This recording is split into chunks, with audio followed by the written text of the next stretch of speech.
एक और क्लास में आज हम पढ़ने वाले हैं 7 जनवरी करंट भाई।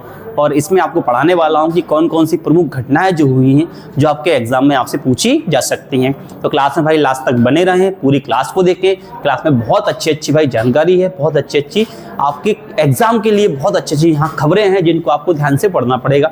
चाहे कोई सा भी एग्जाम हो, एसएससी, रेलवे, बैंक, कोई भी एग्जाम भाई उनके लिए करंट भाई ये महत्वपूर्ण होता है सब्जेक्ट। तो आप इसको अच्छे से पढ़िए, डे बाय डे आप करंट में देता रहूंगा। तो देखते हैं भाई क्लास में आज क्वेश्चन क्या है करंट की, भाई क्या है अपनी पहला अपनी जानकारी क्या है, देखें भाई क्या है। तो पहला है भारत ने चीन के लिए ई बिजनेस 4 वीजा शुरू किया है। भारत ने चीन के लिए क्या किया है? ई बिजनेस 4 वीजा शुरू किया है। किसने किया है? भारत ने। किसके लिए किया है? चीन के लिए। तो देखो क्या बोला है, भारत ने ई बिजनेस 4 वीजा शुरू किया है। यह एक ई प्रोडक्शन इन्वेस्टमेंट बिजनेस वीजा है।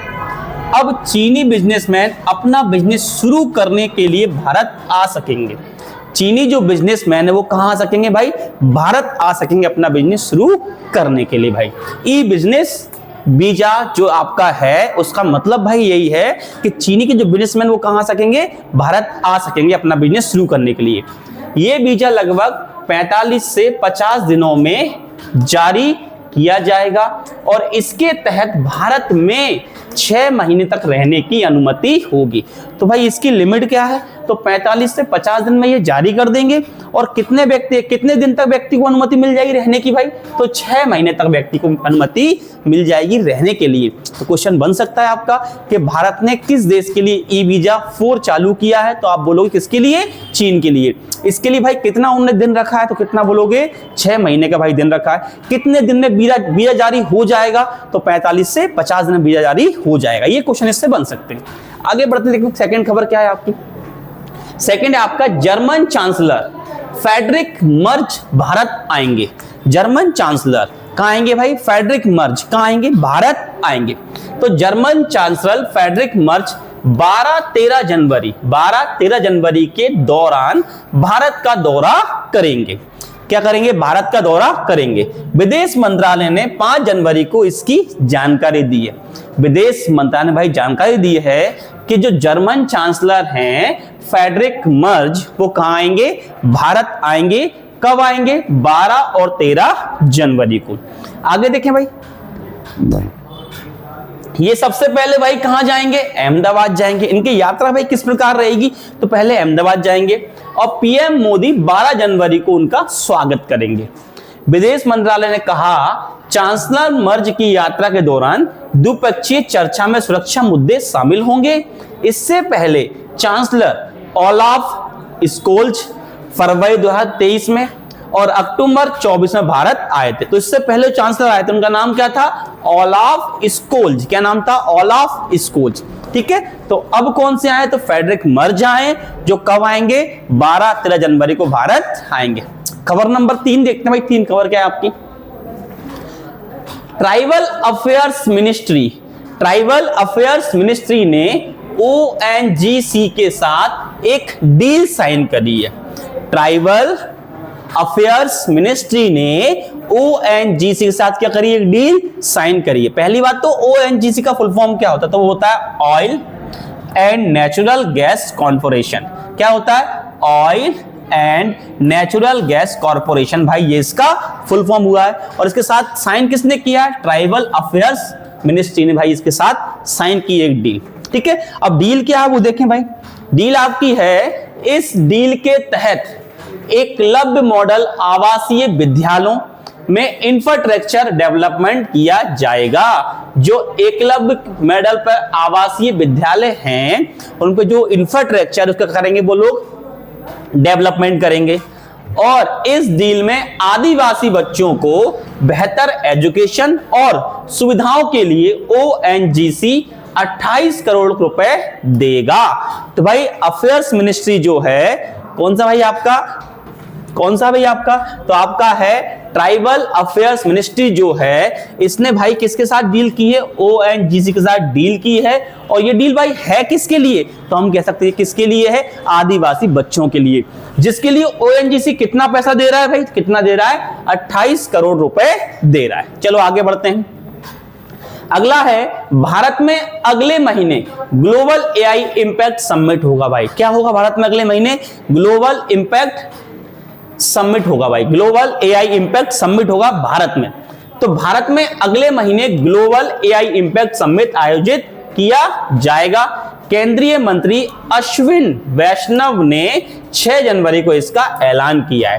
भाई किसने ऐलान किया है, हमारे सूचना प्रसारण मंत्री भाई कौन है, अश्विन वैष्णव। इन्होंने ऐलान किया है कि ग्लोबल समिट होगा, एआई ग्लोबल समिट होगा। कहां होगा भाई, भारत में। कब होगा, अगले महीने। यह घोषणा Rajasthan regional AI impact summit 2026 को वर्चुअली समिट करने के बाद की थी। भाई राजस्थान में जो एआई समिट हुआ था उस टाइम उसको वर्चुअल संबोधित कर रहे थे, कौन कर रहे थे, अश्विन वैष्णव। उन्होंने बोल दिया भाई अब समिट कहां होगा, भारत के अंदर भी होगा। अभी राज्य के स्तर पे हो रहा है, आपका होगा सेंट्रल के स्तर पे होगा। इससे पहले एआई इंपैक्ट समिट यूके ने करा लिया, साउथ कोरिया ने करा लिया और फ्रांस में आयोजित की गई थी। ये समिट रीजनल एआई मिशन के तहत सभी स्टेट में की जाएगी। भाई सभी स्टेट में होना है।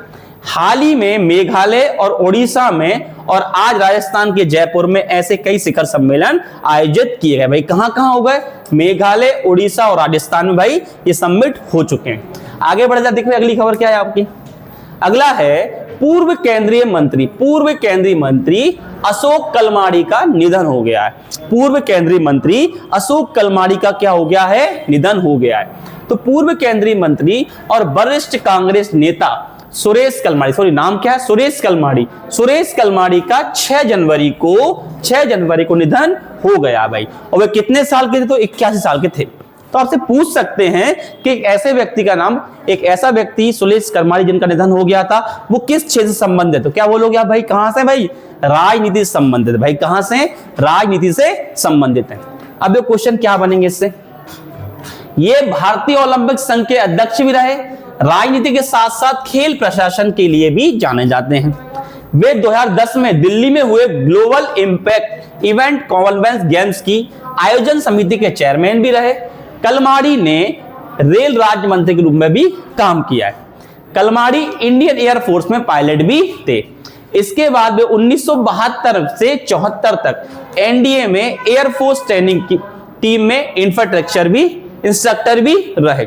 एयरफोर्स से वे स्क्वाड्रन लीडर के पद से रिटायर हुए। भाई सिंपल सी बात है, इन्होंने बहुत सारी उपलब्धियां हासिल की हैं भाई। इन्होंने भाई ओलंपिक संघ के भाई रहे हैं, साथ में अध्यक्ष रहे हैं। उसके अलावा दिल्ली में जो ग्लोबल इवेंट कॉमनवेल्थ गेम्स हुआ था उस टाइम भाई ये वहां के क्या थे, चेयरमैन थे। उसके अलावा रेलवे में भाई राज्य मंत्री थे। उसके अलावा क्या थे, एयरफोर्स में पायलट थे। भाई सब तो कर लिया ना जीवन में, सब कुछ कर चुके। ठीक है, चलो मर क्यों गए भैया, मर क्यों गए भाई, किस कारण मरे, अब भाई उम्र हो चुकी थी इसलिए मर गए, है ना। अब क्या कर सकते हैं अपन, चलो आगे देखिए अगला क्या है। तो सीनियर मलयाली एक्टर पुण्यप्रभा अप्पाचन का निधन हो गया। नाम क्या है, पुण्यप्रभा अप्पाचन का भाई क्या हो गया, निधन। सीनियर मलयाली एक्टर पुण्यप्रभा अप्पाचन का 5 जनवरी को निधन हो गया। और भाई वे कितने के थे, 77 साल के थे। भाई कितने के थे, 77 ईयर्स ओल्ड। कौन थे, पुण्यप्रभा अप्पाचन। उन्होंने 1970 में उदय स्टूडियो की ओथे नंते मक्का से डेब्यू किया था। भाई मूवी का नाम क्या था, ओथे नंते मक्का। इससे क्या क्या डेब्यू किया था। अपने कैरियर में उन्होंने अनुपमंगल, पालीचकल, कन्याकुमारी, अंगकूरी, कोकिलक्कम, विषम संगम, पावम, कुरन और द किंग जैसी फिल्मों में काम किया है भाई। तो भाई ये आज की कुछ खबरें थी, तो बता दी भाई। इनको आपको ध्यान रखना है कि किसका निधन हुआ है, कौन कौन सी डीलें हुई हैं, ठीक है, और कहां कहां कौन से सबमिट हुए, ठीक है। तो भाई ये आपकी करंट थी आज की, कुछ कमी थी करंट, ज्यादा कोई खास नहीं थे लेकिन थे भाई। यहां से क्वेश्चन आपका बन सकता है। तो मिलते हैं हम लोग अगली क्लास में। नमस्कार, जय हिंद, जय भारत।